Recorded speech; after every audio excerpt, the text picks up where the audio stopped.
Good evening. I'm coming to you a little late tonight. It's been one of those busy Wednesdays for me. I hope this is finding you well, and hope everything is going well for you. Tonight we're going to be talking about service. And when I was studying the Bible study, one of the questions that the study material asked was, can you think of a time when you've gotten really good service? And considering that I haven't been to a restaurant since sometime in March, it's kind of hard to remember, getting good service. But I know that I have been out to eat before and gotten really good service, and I tipped well when my waiter or waitress took care of my food. But that's not the only thing that comes to mind when we think about service. When we think about service, we are thinking about how we as Christians serve each other, and how leadership in Christianity is leadership that is marked by service, not by rule. And so I want to talk tonight a little bit about the idea of service and how God calls us to a life of service. And I'm going to start in Galatians chapter 5. I'm going to look at verses 13, 14, and 15. Now, when Paul is writing this letter to the Galatians, they were concerned about following and keeping all the different Jewish laws, the dietary laws, the law of circumcision, the laws of the Sabbath. And Paul wrote to the Galatians and said, look, you don't need to worry about keeping all those laws. You need to think about your freedom in Christ. So I want to read you Galatians 5, 13 through 15. This is what it says. For you were called to freedom, brothers, only don't use your freedom as an opportunity for the flesh, but through love serve one another. For the whole law was fulfilled in one word, you shall love your neighbor as yourself. But if you bite and devour one another, watch out that you are not consumed by one another. I love Paul's imagery there. He says that we should think about our freedom, not as freedom to do anything we want to, but freedom to serve each other. Freedom so that we can love and serve others. I think that when Paul wrote this, I like what he said here. The whole law is fulfilled in one word or one phrase, love your neighbor as yourself. I think that he was seeing far too often that people were biting and devouring one another and consuming each other. Isn't that an interesting way of describing how we behave sometimes? So many times we don't treat each other in love. We don't act out of a place of love. And instead, we act out of a place of power and how we want to be in charge and in control. And Paul says the whole law is fulfilled by love your neighbor as yourself. If we truly loved everybody like we love ourselves, if we put everybody in the position that we put ourselves, in other words, we would do for people like we would want people to do for us, we would do for people like we would do for ourselves, then how much different would our world be if we were serving each other in that manner? Instead, far too often, even we as Christians bite each other and consume each other. We try to get ahead and we struggle any way we can to turn out to be number one. And Paul says that's not the right attitude to take. We should take the attitude of leading by service. He goes on in chapter 6, and I want to read this to you. He says, brothers, if anyone is caught in transgressions, you who are spiritual should restore him in a spirit of gentleness. Keep watch on yourselves, lest you too be tempted. Bear one another's burdens, and so fulfill the law of Christ. For if anyone thinks he is something, then he is nothing. He deceives himself. But let each one test his own work, and then his reason to boast will be in himself alone and not in his neighbor. Each will have to bear his own load. Paul is telling us here that we need to help each other. And in helping each other, it says if anyone is caught in a transgression, if anybody does something wrong, that we should restore him in a spirit of gentleness. The idea there is that everybody's going to have blind spots and everybody is going to have stuff that they do wrong.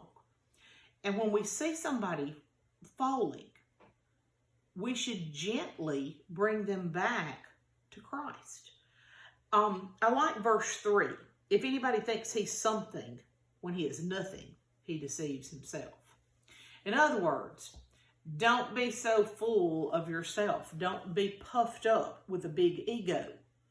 But instead, realize who you are in Christ. We need to be honest about ourselves. We need to understand that we all are guilty from time to time of thinking too much of ourselves. And when we think too much of ourselves, we tend to want others to serve us rather than us serving others. The last one I want us to look at is chapter 6 in Galatians, verse 10. And this says, as we have opportunity, let us do good to everyone, and especially to those who are of the household of faith. Paul is telling us here, anytime we have a chance, let's do something good for somebody else. And especially, let's do something good for our Christian brothers, our brothers and sisters of our faith, of our church, of our households. Now, this idea of serving others is something that's very familiar in the Bible. Think about Jesus. He left heaven, he came to earth, and became a human being. He did not come to rule the world when he came the first time, but instead he came to live humbly as a human and to die to save us. That's servant. That's servant leadership. That's being humble and kind. Matthew chapter 20 tells us an interesting story that happened with the disciples. And I want to read this for you. I think it's a really cool little story, and it's very short. It says, the mothers of the sons of Zebedee, this is 2020. Interesting, isn't it? The mother of the sons of Zebedee came up to him with her sons, and kneeling before him, she asked. He said to her, what do you want? She said, say that these two sons of mine are to sit, one at your right hand and one at your left in your kingdom. And Jesus says, you don't know what you're asking. Are you able to drink the cup that I'm going to drink? Now, when he asked them that, the mom is ambitious for her kids. She wants them to be at Jesus' right hand and left hand in heaven, wants them to be rulers. And Jesus said, are you sure you know what you're asking for here? Are y'all willing to do what's going to have to be done? And he goes on at the end of this story and says, it shall not be, it says, you know that the rulers of the Gentiles lord it over them, and their great ones exercise authority over them. It shall not be so among you. Whoever would be great among you must be your servant. Whoever would be first among you must be your slave.